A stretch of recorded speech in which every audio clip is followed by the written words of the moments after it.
হিজড়া বা কিন্নারদের দেওয়া অভিশাপ কখনোই বিফলে যায় না। এমনকি হিজড়েরা যদি মন খুশি করে আপনাকে আশীর্বাদ দেয়, তাহলে সেই আশীর্বাদও বিফলে যায় না। আবার খুশি মনে কোনো হিজড়ে যদি আপনাকে 1 টাকা কয়েন পয়সা দিয়ে দেয়, আর সেই কয়েন যদি আপনি লাল শালুকের কাপড়ে বেঁধে পার্সের মধ্যে রাখেন, তাহলে আপনার কখনোই অর্থের কমি হবে না, রাস্তাঘাটেও বিপদ হবে না। যখন রাম 14 বছরের বনবাস যাচ্ছিলেন, সমস্ত নগরবাসী, সমস্ত নারী পুরুষ, সমস্ত রাজা, সমস্ত প্রজা কান্না করতে করতে সবাই রামকে বিদায় দিচ্ছিলেন। তখন ভগবান বললেন, আর তোমরা বিলম্ব করো না, যত নারী পুরুষ আছো, যত পশু পাখি আছো, সবাই রাজপ্রাসাদে ফিরে যাও, আবার আমি 14 বছর পর ঘুরে আসবো। কিন্তু নারী পুরুষ বলেছে, পশু পাখি বলেছে, কিন্তু একবার ভগবান হিজড়েদের নাম নেয়নি।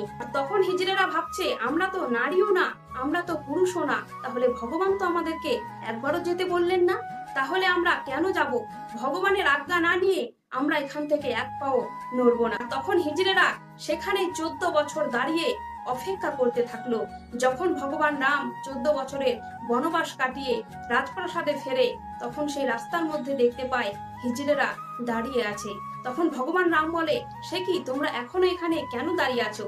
তখন হিজড়েরা বলে, হে ভগবান, তুমি তো বলেছিলে যত নারী পুরুষ আছো সবাই নিজের নিজের বাসায় যাও, কিন্তু আমাদের কথা তো একবারও উল্লেখ করে বলনি, আর সেই কারণে আমরা তোমার আজ্ঞা না পালন করে কি করে থাকবো।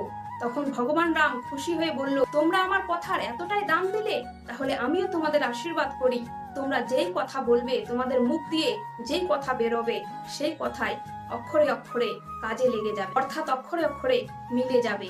আর তখন থেকে হিজড়েদের অভিশাপ বা আশীর্বাদ দুটোই পরিষ্কার ভাবে কাজে লেগে যায়। এই কারণে হিজড়েদের আশীর্বাদ গ্রহণ করবে, অভিশাপ কখনোই গ্রহণ করবে না। আশা করি আজকের ভিডিওটির মাধ্যমে পরিষ্কার ভাবে বুঝে নিলে যে হিজড়েদের অভিশাপ কেন লেগে যায়। তো যদি ভালো লাগে অবশ্যই শেয়ার করে প্রত্যেককে জানার সুযোগ করে দেবেন, পেজটিকে ফলো করে সাথে থাকুন।